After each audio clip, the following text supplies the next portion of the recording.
It's the Security Weekly News. I'm Doug White, and it's episode 317 on the 11th of August, 2023. We got creepy AI, really creepy, by the way, Codesys, Kyber768, .NET, Gootloader, Darpa, EvilProxy, Aaran Leyland, and more on this edition of the Security Weekly News. This is a Security Weekly production for security professionals by security professionals. Please visit securityweekly.com/subscribe to subscribe to all the shows on our network.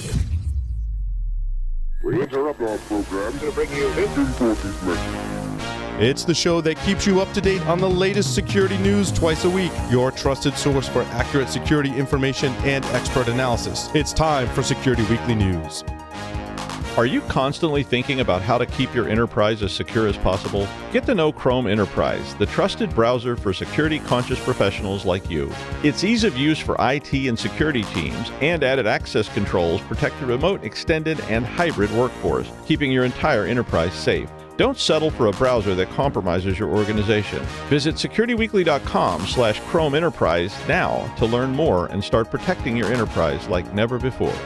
Why does multi-factor authentication have to be a pain for users? It doesn't. Beyond Identity is the most secure MFA on the market and the easiest to use. They ensure that every authentication is multi-factor by default, with phishing-resistant factors that secure access from the start. Beyond Identity safeguards organizations from breaches, data loss, and fraud by eliminating weak phishable authentication factors like OTP and SMS push codes. Go to securityweekly.com/Beyond Identity to get a free demo. That's securityweekly.com/Beyond Identity to get a free demo today. All right, I'm Doug White, and it's the Security Weekly News. First up, Codesys is a manufacturer of automation software for engineering control systems in Germany. And if you work in that space, you've probably heard of them. If you don't work in that space, you probably never heard of them. But anybody who works with OT stuff has often heard of Codesys. Well, Microsoft researchers found 16 vulnerabilities in Codesys Control version 3 in the versions prior to 3.5.19.0. All those vulnerabilities were rated as high severity, and they were reported actually to Codesys back in December of 2022 by Microsoft. And I guess patches were announced in April of this year, and they do seem to be available at this point. The report says that while all these vulnerabilities did require authentication, there were other vulnerabilities in Codesys tools that were older that may actually allow someone to get an authentication with the system so they could chain all this together and actually get in. All these vulnerabilities were actually summarized at a Black Hat presentation this week in Las Vegas.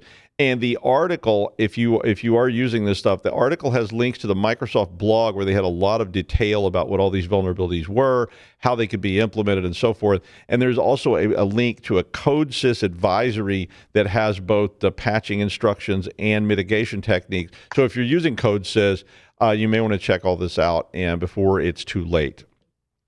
And Google has announced plans to add support for quantum-resistant encryption algorithms in Chrome browser, starting with Chrome 116.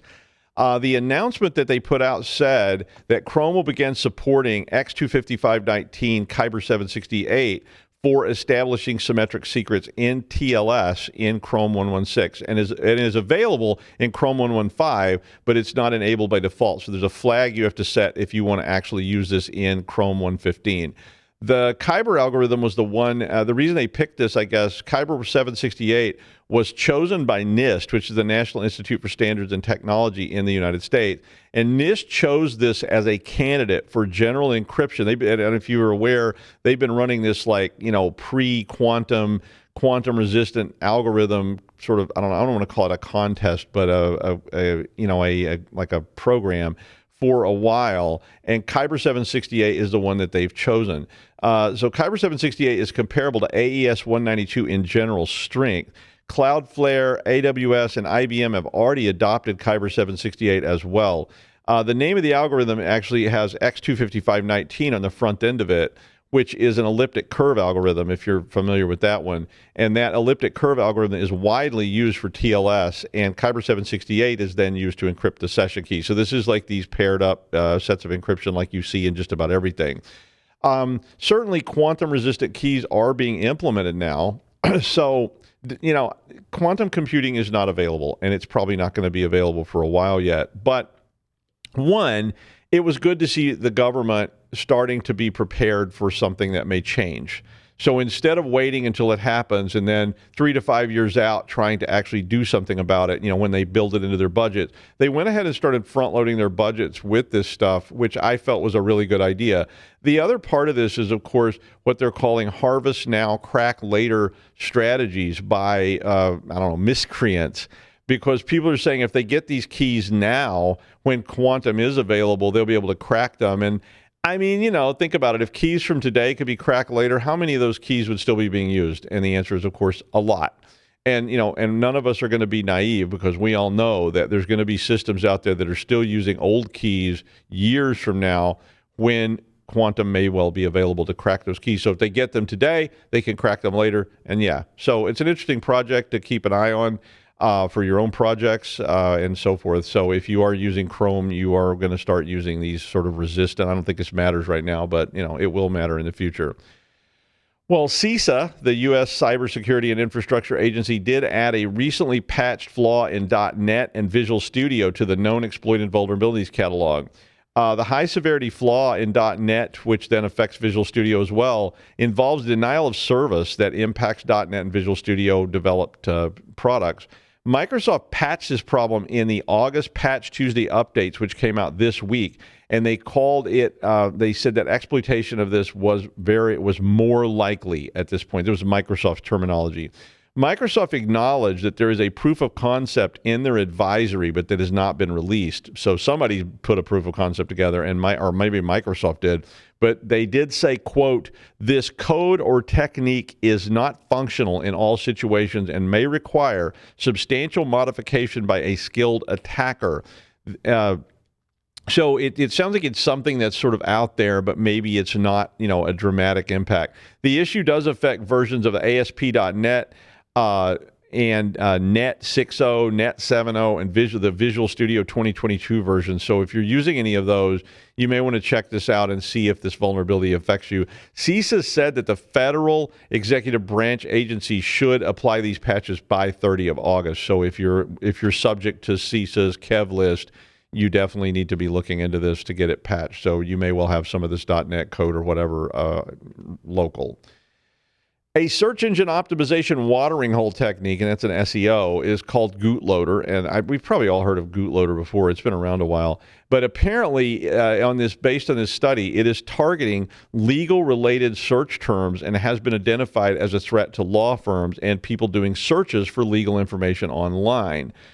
Are your DUIs preventing you from getting a school bus driver's permit? We can help. Sorry, I stole that from John Mulaney. Thanks, John. Call me. But SEO attacks are used, basically what they do with these things is they poison these listings and they cause the search terms to be elevated to the top of the list. So when somebody searches for X, they see your link first. When you click on them, of course, you end up on a site which maybe has some other purpose than providing you with a legal document like a will or whatever you're trying to do. And a lot of us, search for contracts and things like that in legal documents. Gootloader is very popular first stage malware because it basically exploits compromised WordPress sites for malware distribution, and then they use these SEO poisoning techniques to get really high rankings in the search results. So that's the one you're likely to click, right?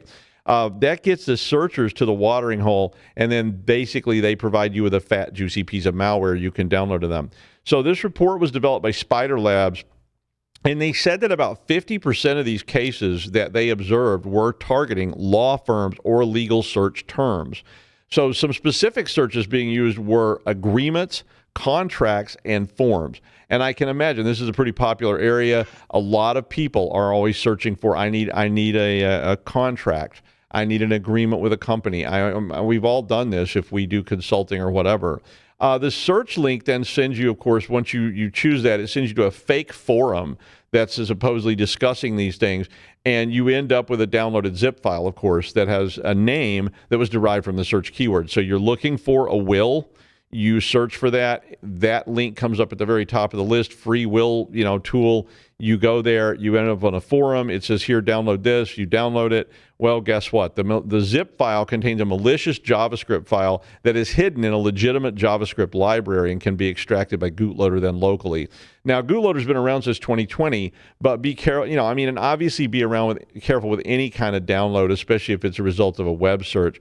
My own personal recommendation on that is if you are doing stuff like that, whether you're downloading game cheats or you're downloading anything, is put it on a sandbox first and see what it actually is, because it is way, way too easy to end up with a downloaded zip file that you thought was a free legal advice. And free legal advice is rare.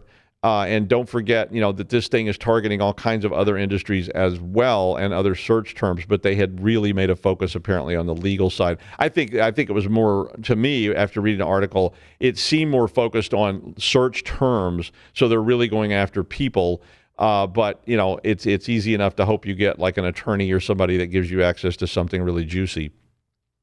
Well, Darpa made an announcement at Black Hat this week to call for AI experts, developers, and security professionals to take part in the AI cyber challenge called AI Times CC. I don't know if that's how you pronounce it. It's AIXCC, so whatever that means. But this is a 2-year competition that aims to drive AI innovation and create new AI-based security tools.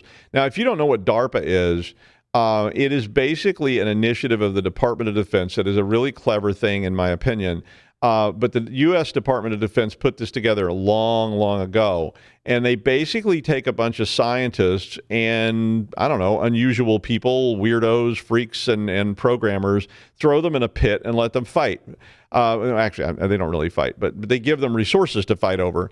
And, they basically propose projects to DARPA, and DARPA funds them with lots of good, juicy military money. And hopefully the people produce really cool stuff. And a lot of it can be open-ended. The very first draft of the internet, if you're not familiar, came from DARPA. If ICE9 existed, it would probably have come from DARPA. I mean, that's where they would have made ICE9 without a doubt. If you don't know what ICE9 is, you need to read more Kurt Vonnegut novels. But ICE9 was a project in a Kurt Vonnegut novel called Cat's Cradle, where a guy was charged by the military to create a way to avoid mud. So he created this stuff that caused the mud to freeze into a solid form.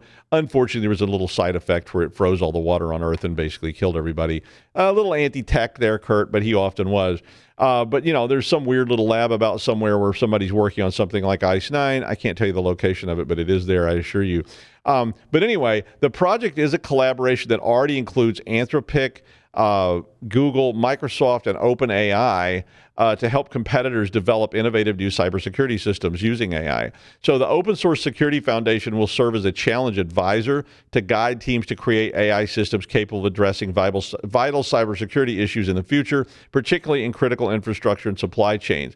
The actual competition will be held next year at DEF CON and Black Hat. So if you're interested in that, go to the sites and check this article out and go to the links, and you can probably, get involved. EvilProxy is a phishing as a service tool which targets cloud-based Microsoft 365 accounts. The current campaign is targeting more than 100 organizations which have a combined 1.5 million employees. And, in that much space, somebody's going to click the link. I mean, I hate to tell you.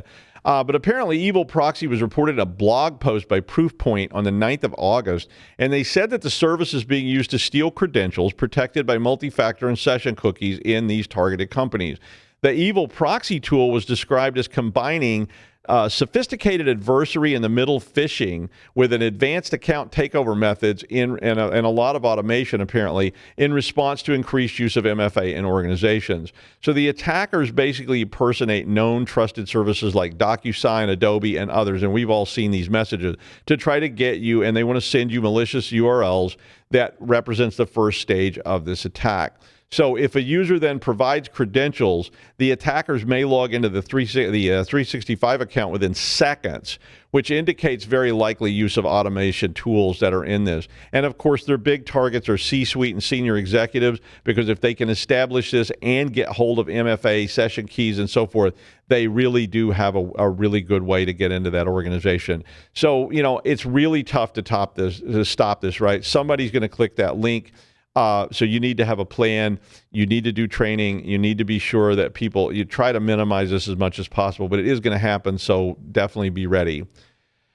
I included this story as a reminder to you, and it's kind of an interesting story to me because I saw the headline. I did see it was in the UK, so obviously it doesn't necessarily apply to United States companies.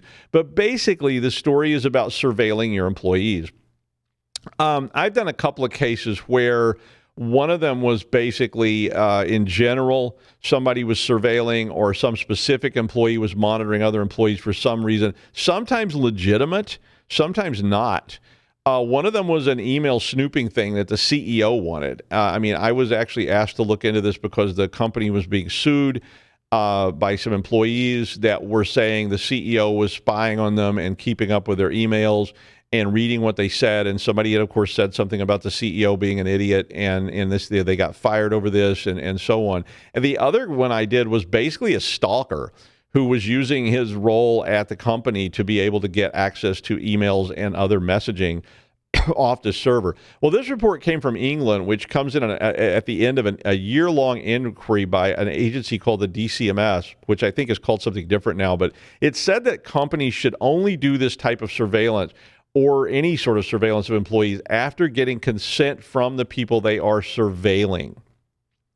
Research from Oxford University then said that more conventional monitoring had a quote, micro-determination of time and movement tracking through connected devices which had been introduced to improve productivity, such as in warehouses, had also led to workers feeling alienated and experiencing increased stress and anxiety. Yeah, so when they want to know how long you spent at your typing and all this kind of stuff, this mouse movement document, this stuff tends to have a negative effect. It may improve productivity in the short run, but it also tends to make employees feel really stressed. I do know this one place I was doing some consulting work a long time ago required you to have this pass to actually go to the toilet. So when you went to the toilet, you had to use a special pass that identified you, and you scanned it and swiped it, and then basically they kept records and tracked how much time people spent in the toilet each week, and they were actually putting out memos saying, if you spent more than this many minutes in the toilet each week, we're going to dock your pay, and all kinds of stuff like that. I suggested there might be a correlation between the arrival of the Roach Coach lunch wagon that showed up every day and the amount of time had to spend in the toilet after that, and we should study it. They didn't say no, but I can say it was like Metropolis working there. If you've ever seen that old movie from the 1920s, it was a miserable place to work. The owners were really, really awful, and they made people feel ridiculously bad. But regardless of those pathetic peons' morale, a couple of goons with cattle prods will keep your programming staff really working right along. The law may be on their side in the UK, at least. In the US, so far, we don't have laws like this to protect people from this kind of stuff, maybe. So, but it's worth reading if you're managing policy like that. Well, the highways are jammed with broken heroes on a last chance power drive, and one of them is the amazing Aaran Leyland. Hi, Aaron. Hey, Dr. Doug. Surprisingly, I didn't know where the Ice Nine reference came from. One of my favorite bands used to be called Ice Nine and then changed their name to Ice Nine Kills because of some sort of dispute or something. But yeah, it's a pretty cool band if you're into a bit of there's a rock. Joe Satriani song called Ice Nine too that he wrote, and I actually asked him once if it was a reference to Kurt Vonnegut, and he said, "Oh, absolutely." And, which it might have been or might not. No, I think it was. I mean, he's smart enough. I got to talk to him, and he and I talked about Kurt Vonnegut for a little bit, and yeah, he definitely was a reference to Kurt Vonnegut. It's good. Now everybody sounds smarter than me, but I'm used to that on Security Weekly. Well, just Joe Satriani, so but that's about it. Yeah, everybody over here is smarter than me. So the other night I was on PSW, and they had Sam on, and I'm like, I feel so inferior when Sam is on. Paul's smarter than me too. At least had like 9 drinks, and then I can kind of come out ahead. Yeah. I love being on PSW and feeling. I do too. I always take notes and learn things when I'm on there. I'm just like, wow. I hope everybody else do. Okay, right. I've got quite a serious story today, actually. So the dissident Republicans, that's the Irish Republicans, not the American ones, claim to be in possession of information all about Northern Ireland police officers, which has been circulating on WhatsApp. it gets a bit weird, this story, for a second. Following a data blunder, Northern Ireland Chief Constable Simon Byrne, who said a data blunder is really the understatement of the year. I was going to come up with something funny there, but the only thing that works is it's the understatement of the year. As a lot of us will know, there was a peace process in Northern Ireland which sort of culminated-ish with the Good Friday Agreement way back in 1998, about 25 years ago.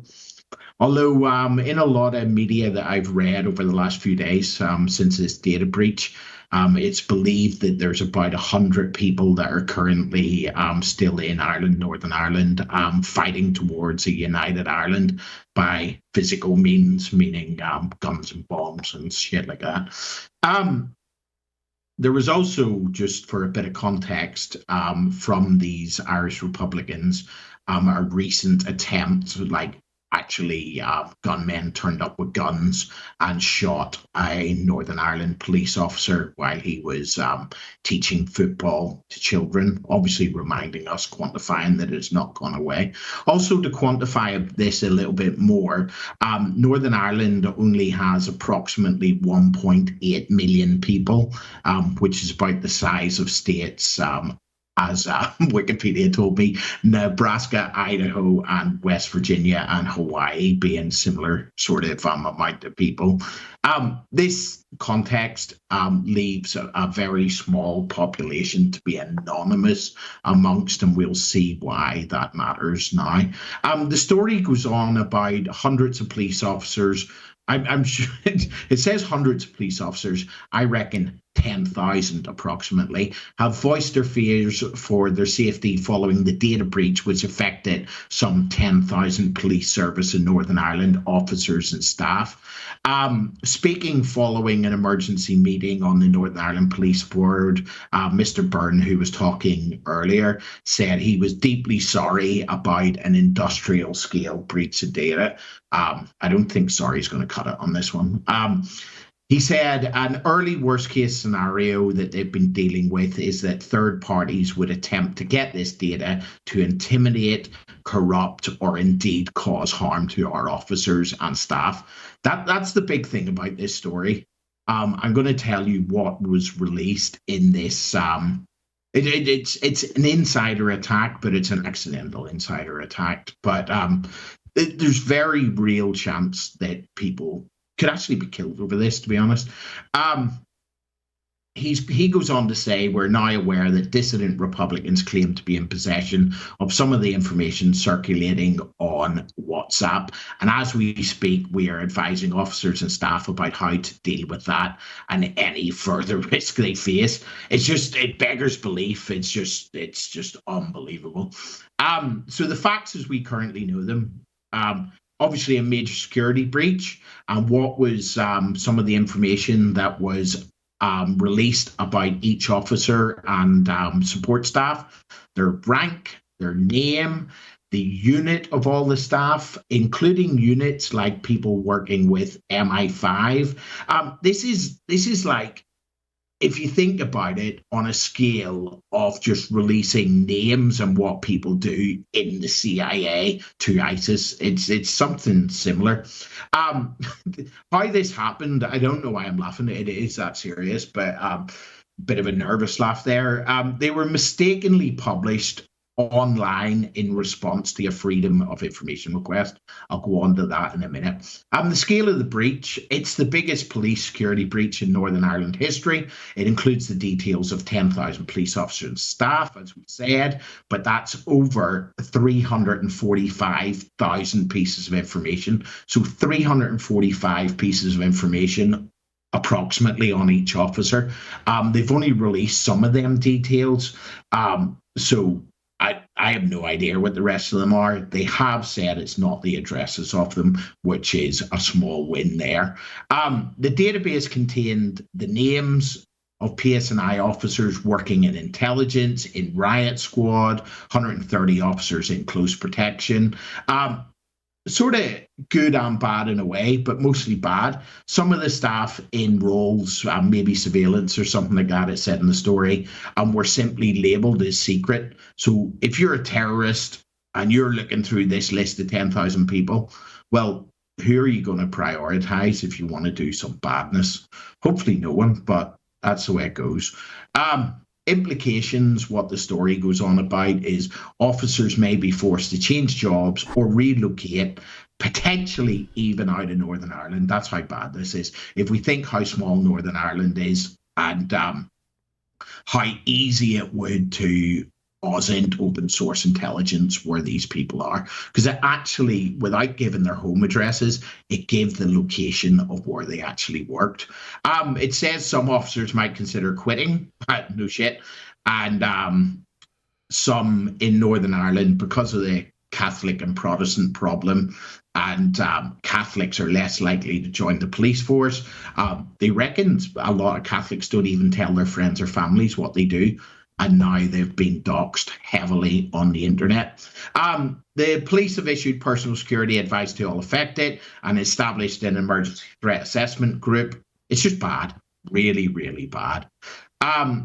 Comparison, it goes on about the breach is likened to an IRA break-in at the RUC special branch offices in 2002. I remember this, and this one was nearly as shocking in a pre-internet doxing days, nearly, where they reckon the IRA more or less walked into one of the most secure police stations in Northern Ireland and grabbed an absolute ton of information and carried it back out. I think they might have set fire to stuff as well.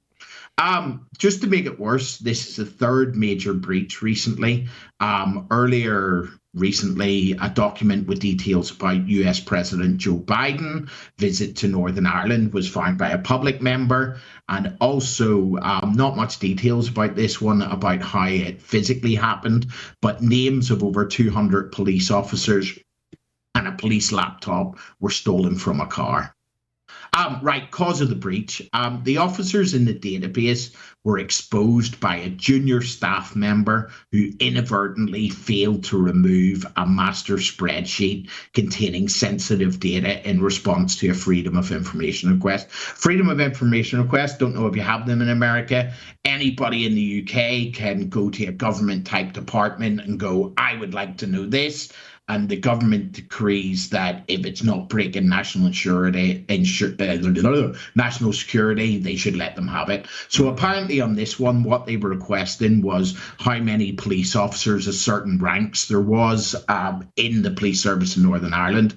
Somebody had got a master data list on Excel, pinned that up in one corner, and then done all the numbers, put that in the sheet beside it, so two sheets, and then when they published it, they published both sheets. Obviously a lot of feelings going on there. Right, so internal response. Apparently he stopped his holiday to go back on check on it, but people are really concerned about this. Just really quickly, I'm going to run through this list so you don't have to know how to do this yourself. I'll give you some top tips. Okay, of data loss protection, there could be endpoint, there could be network, or there could be storage DLP, probably the network and the endpoint, stopping sort of data like this being shared.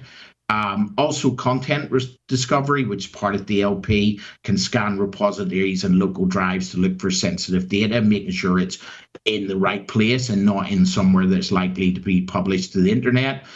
Deep content inspection to analyze the content, not just metadata.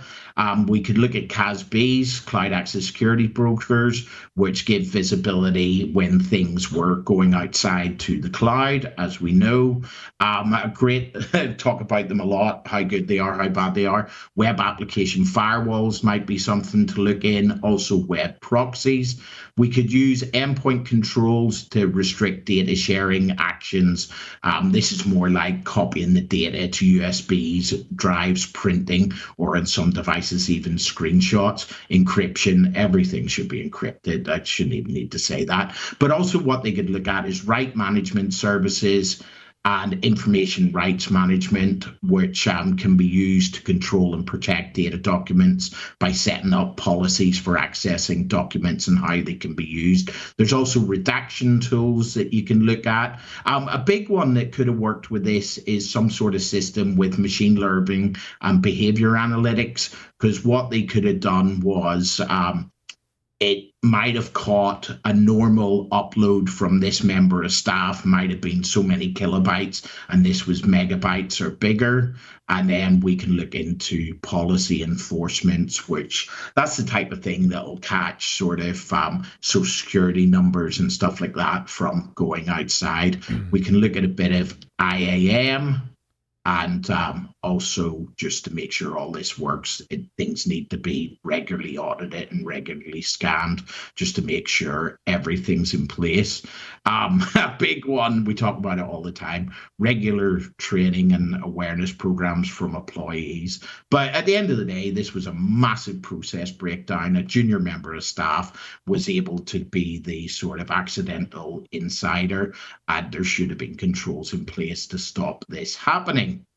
Okay, back to you in the studio, Dr. Doug, who I'm sure would never let this happen, and the PSNI should give us both a call. What do you think?